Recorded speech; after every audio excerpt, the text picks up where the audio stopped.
बुढ़ापे में भी ताऊ चाचा अगर कोई मुसीबत आई तो दादा दादी ताऊ चाचा अपने बच्चों को पुत्र भतीजों को भाई के बच्चों को सभी संभाल लेते थे, अपने आप को संभालते थे। लेकिन अभी situation concept is totally change. अभी जो फैमिलीज हैं वो न्यूट्रल फैमिलीज में चले गए। बच्चे अभी तकरीबन 67% जो लोग हैं बच्चे हैं वो अपने पेरेंट्स के साथ नहीं रहते। बहुत सारे लोग बच्चे ऐसे भी हैं जो मैरिज के बाद इमीडिएटली अलग रहना चले जाते रख देते हैं, या बहुत सारे लड़के ऐसे हैं जो फॉरेन में सेटल जो ऐसे भी लड़के हैं जो अपने पेरेंट्स की देखभाल तो क्या करनी, उनकी ओल्ड एज में सपोर्ट तो क्या करनी, इवन वे भी नहीं आ पाते। मैंने बहुत सारे इंस्टेंसेस देखे हैं कि फॉरेन में बैठे हुए लड़कों को अगर भेजा गया कि आपके मदर या फादर एक्सपायर हो गए तो वो कहते हैं अपने पड़ोसी को बोल देंगे अंकल आप इनका कर देना सारा, हम आपको पैसे भेज देंगे। तो आज की तारीख में जो पेरेंट्स हैं वो अपने चिल्ड्रन पे डिपेंड नहीं करते। पहले जो एक कंसेप्ट थी कि जो चिल्ड्रन हैं वो एक बुढ़ापे की लाठी का सहारा हुआ करता था कि भाई जैसे लाठी की जरूरत पड़ती है बुढ़ापे में, तो बच्चे जो हैं वो उनके बुजुर्गों के लिए एक एक्सपेक्टेशन होती थी कि भाई बुढ़ापे में ये हमारी सेवा करेंगे। लेकिन वो कंसेप्ट अब खत्म हो गया। अब सेवा तो क्या करनी, घर में पेरेंट्स को अपने साथ रख के राजी नहीं है, उनको ओल्ड एज होम में छोड़ देंगे, या अपने बुढ़ापे के लिए कह लो कि या कोई इंस्ट्रूमेंट उनको डिवाइस करना पड़ेगा, कोई ऐसी सेविंग करनी पड़ेगी कि वो अपने बच्चों पे डिपेंडेंट ना रहें, वो अपने आप के लिए फ्यूचर जो गोल्डन एज उनकी होगी उसके लिए वो कोई सिस्टम ऐसा इंस्ट्रूमेंट लें ताकि बुढ़ापे में एक रेगुलर इनकम आती है। जैसे मैं अपनी एग्जांपल देता हूँ कि मैं एक रिटायर्ड पर्सन हूँ, तो फर्स्ट तारीख को हमें मतलब आस होती है कि यार पेंशन आई है, पेंशन जितनी भी आई तो बहुत सुखद होता है कि यार हमें रेगुलर 2030 तक चले गए होंगे या रिटायरमेंट के नज़दीक पहुँच चुके होंगे। तो अभी वो यूथ वाला सिस्टम जो है वो खत्म हो गया, क्योंकि चाइना एक एजिंग अभी बूढ़ा कंट्री हो गया है, जापान बूढ़ा कंट्री हो गया है, और इंडिया इज के जो लोग हैं वो एज होंगे, रिटायर्ड होंगे। तो अब इंडिया एजिंग कंट्री की तरफ जा रहा है, यंग कंट्री नहीं कर रहा। आज की तारीख में जो कि 280 है यंग कंट्री। तो बुढ़ापे के लिए जो एनओपी है या कोई ऐसा इंस्ट्रूमेंट है जो कि हमें रेगुलर इनकम प्रोवाइड करे, that is most essential in today's time.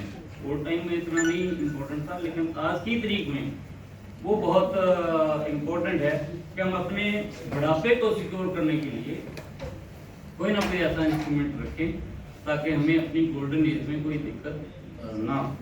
वो इतनी एनर्जेटिकली काम नहीं कर सकता, वो चाहे वो किसी भी फील्ड में है, चाहे वो है, चाहे वो इसमें लीगल प्रोफेशन में है, चाहे शॉपकीपर है, चाहे बिजनेसमैन है। कोई ऐसी स्टेज आएगी कि उसको उसमें इतनी एनर्जी नहीं होगी, वो अपनी मेंटली एलिजिबिलिटी या उसकी एनर्जेटिक कितना हो कि अपने बिजनेस में पूरा कंट्रीब्यूट कर सके। लेकिन अब कोई भी आदमी के हम पास जाएंगे तो इसी तरह हम राह चलते को किसी को कोई भी पैसा वो हमारे पास इन्वेस्ट ऐसे नहीं कर देगा। तो उसके लिए 3 चीज़ें बहुत जरूरी हैं। सबसे पहले तो ये कि वो लाइकेबिलिटी होनी चाहिए। कोई भी आदमी आप पे विश्वास करे, आपको लाइक करे।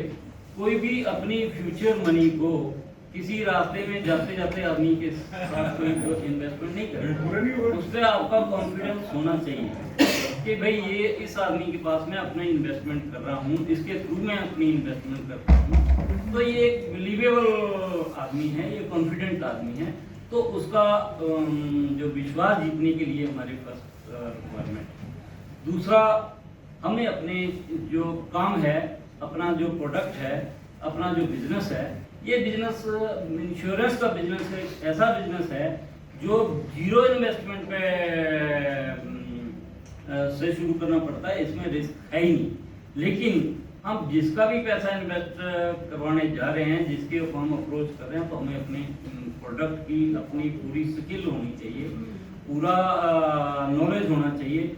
हम अवा तबा उसके पास, क्योंकि आजकल बहुत सारे लोग इंटेलिजेंट हैं, जब आपको डेप्थ में नॉलेज नहीं होगा, ओपरा एक सुपर फ्लोस नॉलेज लेके जाएंगे तो दे विल रियलाइज कि इसके पल्ले कुछ नहीं है, ये हमें क्या सिखाएगा, इसको खुद ही नहीं आता।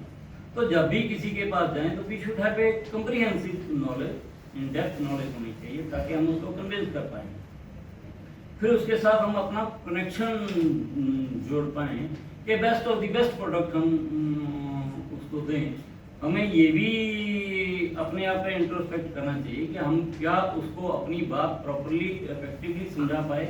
M I a good advisor for him, या क्या मैं अपनी ही बात कह रहा हूँ, क्या मेरी बात को कैचअप कर रहा है। कई बार ऐसा भी होता है कि मैं अपनी बात कहने जा रहा हूँ, अगला मेरी बात को ध्यान नहीं दे रहा, मैं कहता जा रहा हूँ।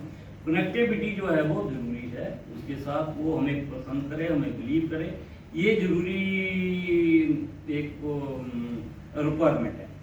दूसरा, हम अपने आप को ग्रोथ ओरिएंटेड हो, टाइम टू टाइम अपने आप को इम्प्रूव करें। अगर मेरे को ये नहीं है कि मैंने जो कह दिया वो पत्थर पे लिखी है, अगर मेरे में गलती है तो मेरे को इम्प्रूव करने में उसकी अपनी वीकनेस को इंट्रोस्पेक्ट करके टाइम टू टाइम उसको हम इम्प्रूव करें, उसको सुधारें और देखें कि मैंने क्या मेरे में क्या वीकनेस रहेगी, that I was not able to convince दी। दूसरा है कि कनेक्टिविटी जो है वो इतनी हमारी, जितनी ज़्यादा कनेक्टिविटी होगी उतनी ही हमारी जो है प्रोस्पेक्टिंग ज़्यादा होगी। उसमें हमें हर तरह के इंस्ट्रूमेंट यूज कर सकते हैं कनेक्टिविटी के। हम सोशल मीडिया के थ्रू कनेक्ट करें, सबसे ज़्यादा तो हमारा इमोशनली, फिजिकली और उसके साथ अपना प्रोफेशनली कनेक्टिविटी इतनी होनी चाहिए कि वो हमारे पे बिलीव करें।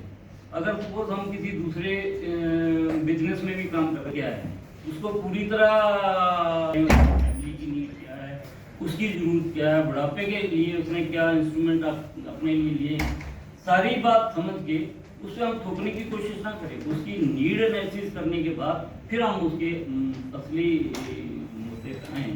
तो साथियों, फिर ये सारी बैकग्राउंड जानने के बाद फिर हम उसको फिर ऑफर कर सकते हैं। जब उनका कॉन्फिडेंस भी हमारे पे आ गया, अगर मेरी नॉलेज में मेरी भी तो अपनी फेलर में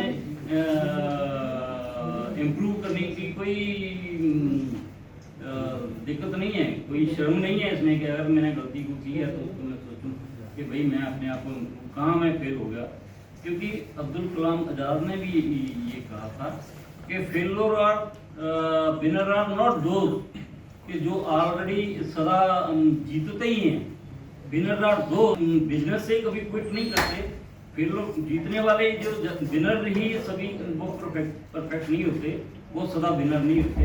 विनर वो होते हैं तो हार के बाद भी अपने काम को कंटिन्यू रखें। अब जैसे ये कंपनियां हैं, ये व्हीकल बनाते हैं, वो अपने मॉडल को इम्प्रूव करते हैं, वो अपने आप को इम्प्रूव करते हैं। इसी तरह हमें अपने नॉलेज को टाइम टू टाइम इंक्रीज करना है, लेटेस्ट टेक्निक से और लेटेस्ट जो हमारी कंपनी की तरफ से प्रोडक्ट आ रहे हैं उस पर पूरा नॉलेज। लोग जो है वो इंश्योरेंस सेक्टर में इन्वेस्ट करना चाहते हैं। ये फैक्ट है कि 4% लोग ही हमारे, लेस देन 4% लोग हैं वो इसमें